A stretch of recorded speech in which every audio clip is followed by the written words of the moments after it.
Powered by the Montana Television Network. This is Montana This Morning from Montana's news leader. Good morning. Thanks for starting your day with us. I'm Justine Stewart. And I'm Louis Storch. Hopefully you're having a good start to your Wednesday so far. And Justine, I was kind of thinking or describing it like this yesterday for me with what's happening with the weather and everything. You know, like in the winter time, you kind of get that cabin fever. Yes. You want to go outside, but you yeah. can't. I'm having the same feelings. Oh, yes. Like that cabin fever sort of feeling. In the summertime, it's like you want to get outside, but you just can't. But you can't, and it's downright unhealthy at times to even go outside. Exactly. So. It's not, it's like literally it's bad for you to go outside with just the air quality that we're seeing. And this is why, again, we have this air quality alert in place until further notice. Same counties as yesterday. However, Flathead County was just added to that list. Very smoky, very hazy conditions with unhealthy conditions for many areas this morning. And we're again at hazardous there at Seeley Lake. Watches and warnings, it's going to be high fire threat once again this afternoon, guys, with red flag warnings in place. Now today, this is because of dry thunderstorms. With those thunderstorms, you can see the winds pick up, also gusts around 20-25 miles per hour, low relative humidity, and lightning. This lasts for tomorrow as a weak front moves through, so we're going to see the winds stick with us for tomorrow afternoon as well. We'll take a closer look at that here in just a few minutes. 1,000 homes in the Seeley Lake area now under evacuation orders because of the Rice Ridge fire. Emergency officials want residents on alert and ready to go. There are around 1,090 homes and buildings threatened by the fire. 1,000 under mandatory evacuation, those extended from Highway 83 and Cedar Lane northeast to Morrell Creek, including Cottonwood Lakes Road and south to Double Arrow. The evacuation order also includes the east side of Seeley Lake into the foothills and south to the junction with Double Arrow Road, including the subdivision to the south and east. Areas under evacuation warnings include the area from the South Boy Scout Road, north to Tamaracks Resort, west of Highway 83 and east of the lake. Also under warnings including all properties from the intersection of Woodworth Road and Highway 83 east of Salmon. Well, evacuations are a trying time for anyone. While wondering whether or not your home will still be standing in the coming days, not many people are eager to speak about the ordeal on camera. But MTN's Eric Clements spoke with one Seeley Lake man whose family was evacuated. He shared his story and urges everyone living near wildfires to be prepared for the worst. The Missoula County Sheriff's Department has opened an information center for evacuees of the Rice Ridge fire. It's in the parking lot of Corey's Valley Market to the south of Seeley Lake and is open between the hours of 8 a.m. and 8 p.m. Dennis Ralston is just one of the people displaced by the Rice Ridge fire. He says he and his wife weren't expecting to have to evacuate their home, but they were still prepared. Had vehicles parked and ready, packed and ready to leave. In fact, by the time Missoula County Sheriff's deputies arrived to his home, they had already left. We left as soon as we heard the announcement. I got it by Gmail and also Smart 911. Ralston says he and his wife had put together a list of things they needed to save by prioritizing. Essentials, like clothing and heirlooms, were at the top of the list. For instance, my wife's quilts that she makes are very valuable to her. That she started packing those things into the vehicle in order to get those out and be safe. Ralston and his wife are safe and are staying with friends who live south of Seeley. We'll be spending the next few nights, I'm sure, with him. He says that of course he doesn't want to lose his home and extends his deepest thanks to the men and women fighting to protect it and so many others. We're all very appreciative of what they're all doing.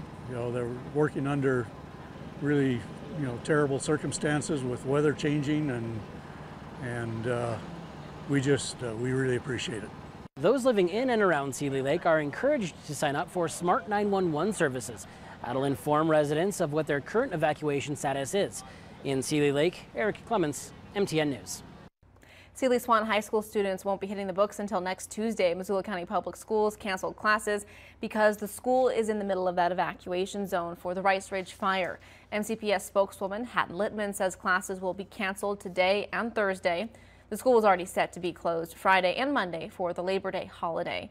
Littman says the district will follow up with more information for students and families during the weekend regarding alternate locations for school or reopening the school altogether, pending direction from the Missoula County Sheriff's Office.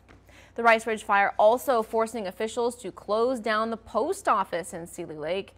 Sealy Lake postal customers will now need to travel to Milltown Post Office on Montana Highway 200 to get their mail. Sealy Lake customers' mail should be ready for pickup now.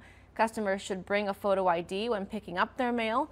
The Milltown Post Office is open weekdays from 8 a.m. until 11:30 a.m. and then from 12:30 p.m. until 4:30 p.m. Future delivery decisions will be made after consulting with local emergency managers.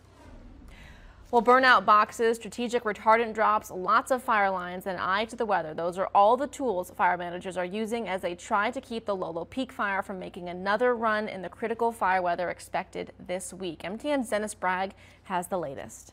Over the past month, the Lolo Peak fire has gotten a reputation with its volcanic-like bursts of smoke, flame, and ash. Perfectly positioned to be fanned by the incoming weather moving into west central Montana, the fire keeps flaring up. That was true again Monday when it hit the highest level on the Haynes Index, which helps track fire behavior. That's an unstable air mass, that chimney effect. Like if you had put a fire in your fireplace and you opened up the flue all the way, all that heat was going straight up. Firefighters are trying to counter the low humidity, high temps, dry thunderstorms, and gusty winds with more burnout operations, stretching south from One Horse Creek, where the fire wants to cross the canyon and move into Sweeney Creek. The main thing is trying to pretty much build a bunch of links, just like links in a chain, of burnout units from the mouth of One Horse Creek all the way down to the old fire scar from, I think it's 2009 in the Kootenai Creek fire. So we're trying to be strategic, get ahead of the game, so we don't have to worry about what happens if it gets a run on us and we don't have anything prepared to catch that thing. While all the early evacuees are back in their homes and trying to get their lives back together, authorities have mapped out additional evacuation zones in case the fire gets active again on the south. We have all those evacuation zones identified. We've identified some more of them south of Florence, some additional ones. Those are not yet in any type of warning or evacuation order, but we know where they're at and we're ready to go if we have to pull the trigger. After a hectic couple of weeks, Greg Ponson's Type 1 team is turning over management of this fire to a new Type 1 team, which will take over and meet the challenges of the weather coming up over the next couple of days. The new team, headed by veteran leader Doug Turman, is no stranger to the Bitterroot, having battled some of the largest fires here for more than a decade. So those folks been down the Bitterroot before. They've been here. They know the country. They know the fire departments and the sheriff's departments just like us. So that's probably the best case scenario for a team in the country that could take over from us. In Florence, Dennis Bragg, MTN News. On the latest maps, the Lolo Peak fire has now burned 39,000 acres. It's 31% contained and is likely the most expensive fire in our state's history at more than $32 million, and it's still climbing. One of Glacier National Park's most iconic and popular lodges closing up for the season early because of wildfire smoke. Xanterra Parks and Resorts made the announcement saying Lake McDonald Lodge suffocating from the smoke from the 1,500-acre Sprague fire. The fire is not and has not been an immediate threat to the Lake McDonald area, but concentrated smoke from that fire has been settling near the lodge, prompting health concerns for both employees and visitors.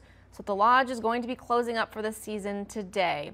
Visitors with reservations for Lake McDonald Lodge should contact Glacier National Park Lodges through their website. You can see that on your screen there, or the number. We will continue to track all the fires burning in western Montana and information on air and online with our Facebook and Twitter feeds and the KPAX mobile app. Let's send on over to Lewis now this morning. He's got the latest on your forecast. All right, thank you, Justine. Good morning, everyone. I just want to spend just a minute here talking about Tropical Storm Harvey that we still have spinning down there off the coast of Texas, now moving into Louisiana. So 45 miles per hour right now, still a tropical storm. We talked about it yesterday, just how big this storm was. It started off as a hurricane and then it's just remained this tropical storm status. Now it's been stalled here pretty much for the past several days. Good news, it's now east of Houston, and now it's going to continue to just travel up through the southeast, finally actually turning into a tropical low. So it's going to begin to weaken. You can see just how much rain is still going to drop as it moves further east, traveling up into Tennessee as we roll into Friday. Gotten several reports or several just stats with this.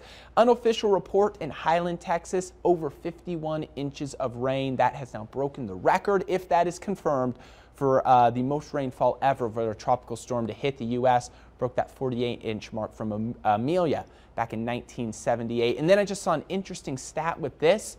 It's dropped more rain in the past 5 days than Phoenix, Arizona has received in the past 15 and a half years. All right, just a little bit of stats there that I've saw, as there's a lot coming in here with this tropical storm. How about this picture yesterday sent into us by Tim? Trying to rain, dry thunderstorms yesterday. We're going to see dry thunderstorms again today, and unfortunately with just how dry the air is, not a lot of rain is expected with those. So as we look at our satellite and radar, we have clouds moving in. We had a thunderstorm here in extreme northwestern Montana earlier this morning. It is beginning to weaken, moving through Eureka. So good news with this, lightning is now out of the question. No more lightning with this, just very, very light rain as it continues to travel off to the north and east. We do have these storms sticking around for today. Best chance in southwestern Montana. Chances decrease the further north you go into the afternoon. We've talked about this all week. We'll continue to do this. This high pressure out west is going to continue all the way into the weekend, into next week, with a massive ridge forming more fall-like weather to the east. Hot, dry, and above average temperatures continue for the west, and that's going to last all the way into next week and into next weekend. Here's a look at your 7-day forecast for Missoula. 91 today, 87 tomorrow, 88 on Friday. Right back into the 90s Saturday and Sunday, upper 80s and lower 90s Monday and Tuesday of next week. Oh my gosh, of course the game coming up this weekend too. I guess we'll need to wear masks, respirators, masks, what have you. Sunscreen, short sleeves. It's going to be hot, smoky. Just doesn't really feel like that fall football time weather just yet. All right, well stick around because we'll be right back with much more coming up after the break. But first, here are some birthday shout outs for you this morning.